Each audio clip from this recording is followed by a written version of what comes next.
Hi there, welcome to iTWireTV. Today we're joined with HPE Aruba Networking's APJ SASE Director, Nick Harders. Thanks, Nick, for joining us. Thank you so much for having me today, David. Good to see Thank you. That's quite an impressive title, I must say. Bit of a mouthful. you. So, I really appreciate you joining us, Nick, because I've got some questions about security and particularly the Australian government's cybersecurity strategy.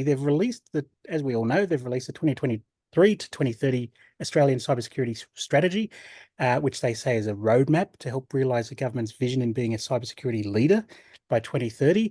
Along with that, it's released the 2023 to 2030 action plan, which focuses on six shields. But I suppose, Nick, my starting question is, does the government's strategy and does the government's plan go far enough? When I look at it, Shield 1, for example, is about offering advice and guidance to small business. Shield 2 is about promoting cyber awareness programs. I mean, on the surface, if I look at it, is the government strategy about talk, or do you think it genuinely can bring about change?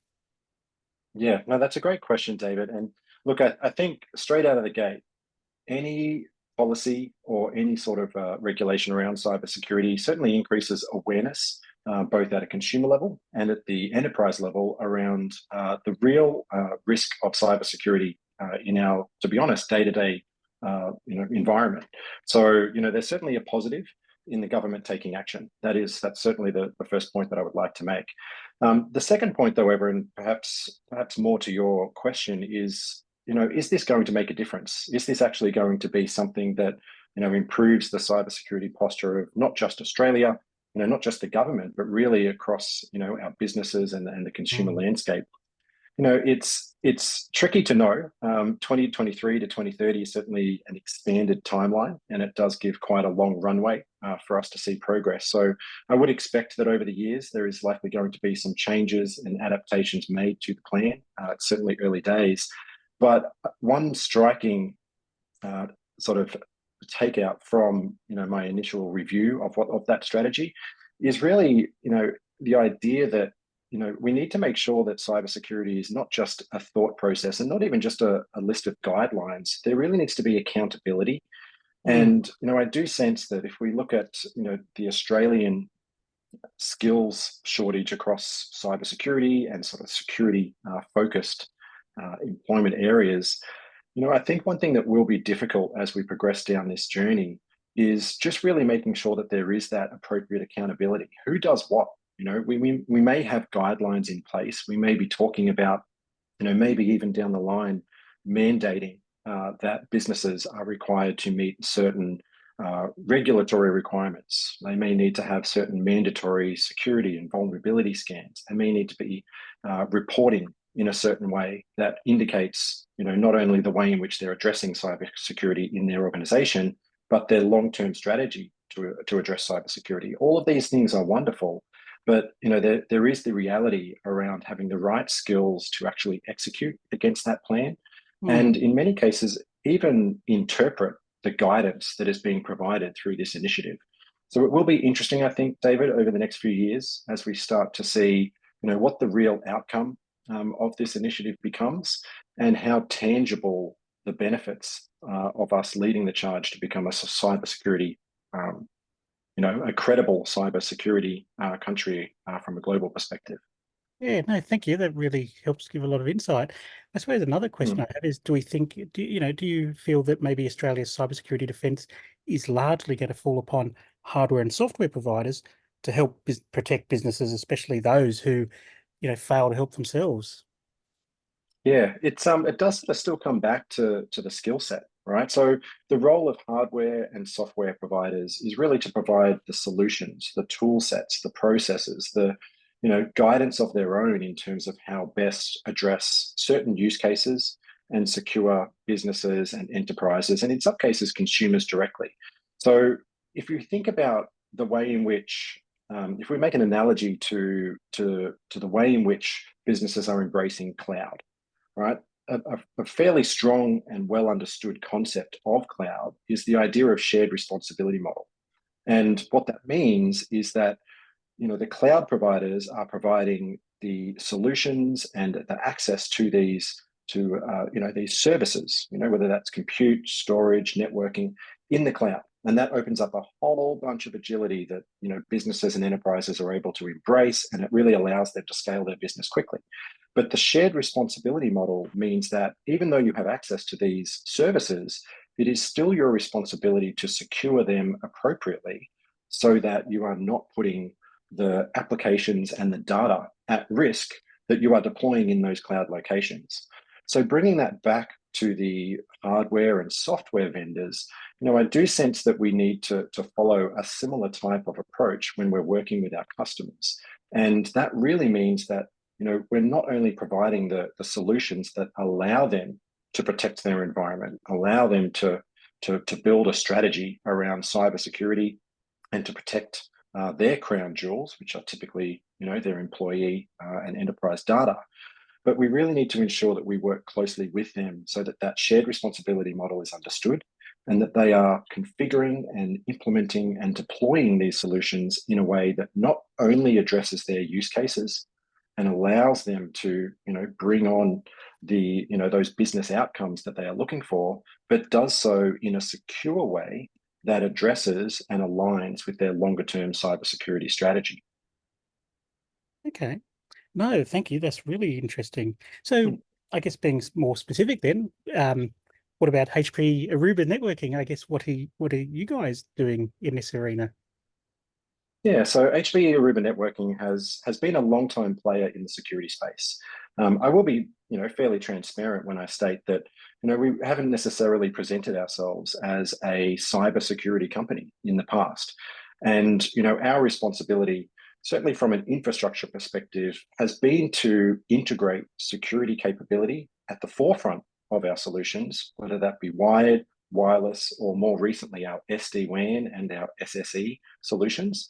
We embed that from edge to cloud, and you'll start to see a more forward focus and certainly external presence in the cybersecurity space from HPE Aruba Networking as we really aim to lead our customers through how to embrace that embedded security and deploy it in a way that allows them to have multiple layers of security capability enforced all the way from the edge to the cloud. More specifically, we've had a strong focus on what we call security first networking. And there's four main areas that we look to address with security first networking. The first one is shared visibility. That shared visibility means that we're not only looking to enable the network operator to see what is on the network and implement security policies accordingly, we're looking to share that visibility between the network and the security teams. So there's a lot of telemetry that comes from other security components in the customer's environment. So by bringing all of that network and security telemetry together, it allows us to be more intelligently correlating data and making more relevant business decisions that allow us to ensure that our security policy is being met. The second one is global policy, and that is around the idea that our users and applications can exist anywhere, right? Users and mobile applications can be on-prem, in the cloud. So we really need a globally defined policy that can be deployed and executed at multiple layers of the network. That's really where the third point, edge to cloud enforcement, becomes extremely important. Edge to cloud enforcement means we can't necessarily rely on traditional approaches where security is enforced in a single place, whether that's a data center, even a cloud environment. It means that we need to be able to define that global policy, but enforce that at the entry point, at our wired, our wireless entry point, in the cloud, across internet or other network uplinks that we don't necessarily control. We need to be able to enforce at multiple edge to cloud locations. And the last one is AI assisted operations. And that's really coming back to the first point around shared visibility and all that telemetry that comes in. A lot of the value of AI, we think about AI being used for good or evil. I would like to think that a good use case of AI is using that telemetry, understanding user behaviors, application behaviors, and really enabling the power of AI and AI ops to allow us to more quickly identify if and when there's an issue, if and when there may be behavior that is not expected, and being able to contain that from a security perspective so that we can mitigate the risk and minimize the impact. Yeah, wow. That's awesome. So HPE Aruba Networking definitely doing a lot of things in this arena. I suppose one Very much thing, so. yeah, one thing that still concerns me a bit about security is, I mean, literally, well, not by definition, but almost by virtue of the nature of security, you have to have a compromise or a tension between, user convenience and customer experience, or at least that used to be the case. Is it fair to still say that security compromises user experience or customer experience? Is it, or have has things evolved now? Is there a genuine middle ground where you can have excellent networking and security and customer experience together? It's certainly a tough balance, David. That is for sure. So if we, think back a few years where the network team, the security team, and then quite often server team, storage team, data center team, depending on the size of the organization, it is fairly typical for each of these teams and roles to exist in somewhat isolation. So as we start to evolve, it becomes very clear that the sophistication of cybersecurity and cybersecurity attacks require collaboration between these teams. There is no doubt that this problem is much bigger than what any single team can solve. And a more traditional security team cannot solve this problem on their own. All right. So, to your point, does the user experience start to get impacted as you start this collaboration? The network team, they are looking for performance, highly available network connectivity. They are looking to enable the network to create new revenue streams for the business. They're looking to move forward and create agility for the business. On the security side, what you often see is a desire to mitigate risk, make sure that compliance and regulatory demands are being met, report on any sort of requirement that could be a fit for the business. Now, the challenge here is as each of those sort of priorities are compared next to each other, sometimes they are quite conflicting, right? So as the network and the security team try and find the right balance between each of their priorities, that is where you're going to optimize the user experience. So there will need to be, an assessment at any particular customer or enterprise environment. Where is that level of risk that we are comfortable to accept so that we don't necessarily detriment the user experience to a point that we're not enabling the business? So it is a fine line. It is definitely a fine line, but it is something that, as I mentioned earlier, this problem is much, much bigger than the ability for any single team to solve. So the network and security team definitely need to be collaborating, finding out where that risk can land to optimize that user experience.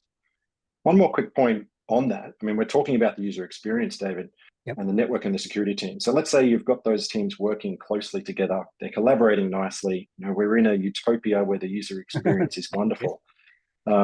Maybe we were talking about the 2023 to 2030 roadmap. I mean, that may be 2030 before we really feel that we've got this one under wraps. Yep. But being able to measure the user experience is also extremely important, because otherwise you've got these two teams believing that they are delivering the user experience from their perspective.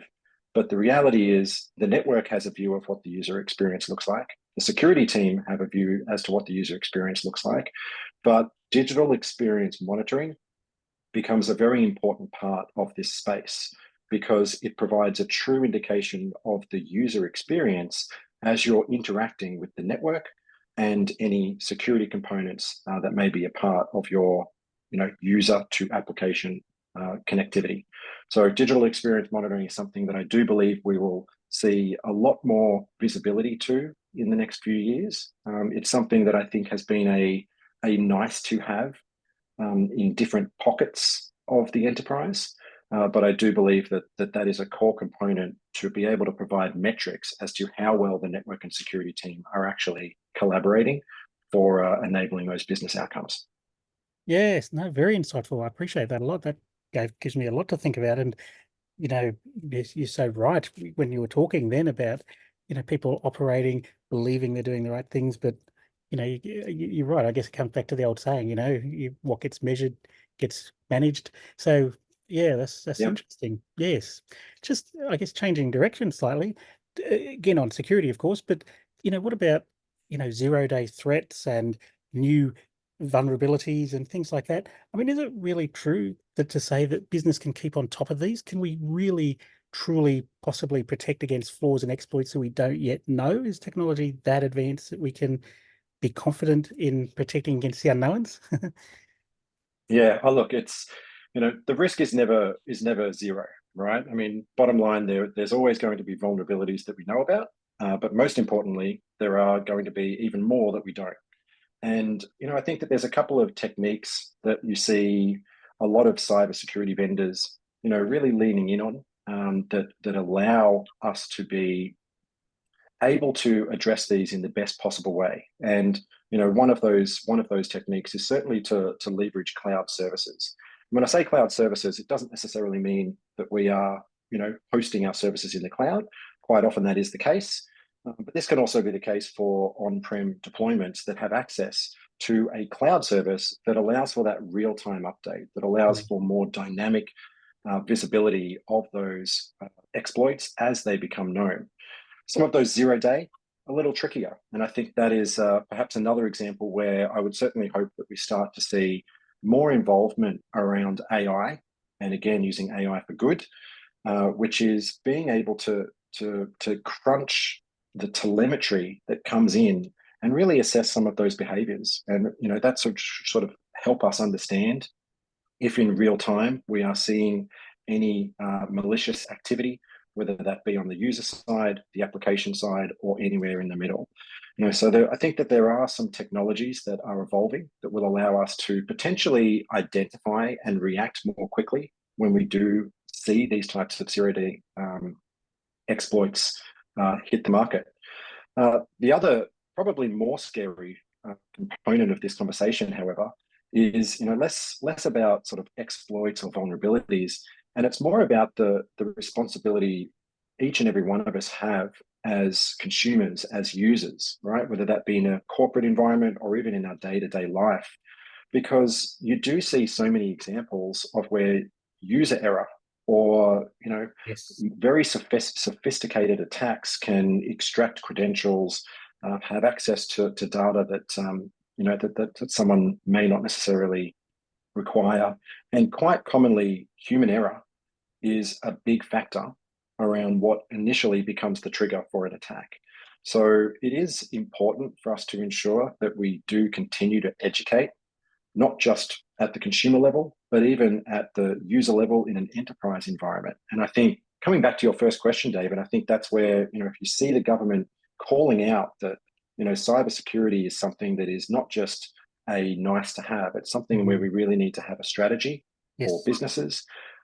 It does raise the exposure and sort of elevates the conversation to make it more real for our day-to-day lives, makes us more aware, and it makes us a little bit more cautious, whether we're in personal or a corporate environment, to make sure that we are always alert and vigilant as it pertains to being able to identify potential cybersecurity threats.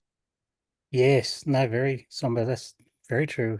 And, actually, I guess what you're talking about coming, the user has to take responsibility. I guess in your role as the APJ SASE Director for HPE Aruba Networking, I guess what are you seeing with customers at the moment? Is there an increase in interest in unified SASE architecture? What are you seeing? Yeah. How are your Yeah, customers? we're definitely seeing this trend. And look, Gartner predicted that by 2025, one third of all SASE deployments would be with a single vendor. Now, what that really means is SD-WAN and SSE being the two components of the SASE architecture, so software-defined WAN and the security services edge. Those two components can be used in isolation, and there's many vendors that have solutions in one or both of those areas. But from an HPE Aruba networking perspective, what we are quite interestingly seeing is that it is often seen as difficult to deploy a security strategy that embraces networking in an on-prem environment, but also addresses the use case of users working remotely, accessing applications in the cloud. accessing applications in private data centers. The idea that users can be anywhere, applications can be anywhere. Quite commonly, the connectivity between user and application is a non-corporate managed network. How do we address all of this, right? So there's some credibility for vendors that are able to address both the SD-WAN and the SSE components of that SASE architecture. I think that's driving some of that trend towards unified SASE. And from an HPE Aruba networking perspective, we work with many customers that start with SD-WAN. And after a discussion around the value of a holistic SASE architecture, that particular opportunity becomes a chance for the customer to grow into a larger SASE deployment. And vice versa. We'll have customers that start with SSE. That's probably the more common scenario, so that they can address their secure zero trust remote access requirements. And then they'll start to realize, hey, the larger unified SASE architecture also allows us to securely connect our on-prem environments and connectivity between data centers, between branch locations, private locations, as well as cloud services. So I think the unified SASE architecture is definitely resonating with our customers. Our partners are also seeing the opportunity to grow into this capability where they may have been an SD-WAN provider or an SSE provider. So it does provide additional opportunities for our partners as well. It's an exciting time ahead of us, David, as we really see the value of being able to work with our customers to make what has typically been in the too hard bucket, a little bit more accessible. And I think that does help them understand the role of unified SASE in their overall cybersecurity strategy. Yeah, fantastic. No, that's been really informative. I'm sold. So, yeah, you've been really helpful with all my questions, Nick. I appreciate that. I feel a much better understanding, and it's really exciting to hear as well what HPE Aruba is doing, and to hear how your customers are acting. That's wonderful. I suppose, before we finish, I guess I'm keen to understand what else is on your mind. What have you been thinking about lately? Yeah, look, I think in particular, just the excitement that we see around cybersecurity becoming at the forefront of our customers' minds. I sort of see cybersecurity has always been interesting in that it's often, from a customer's perspective, it's often sometimes difficult to justify the return on investment when our customers are embracing security solutions. There's we must do this due to compliance or regulatory requirements.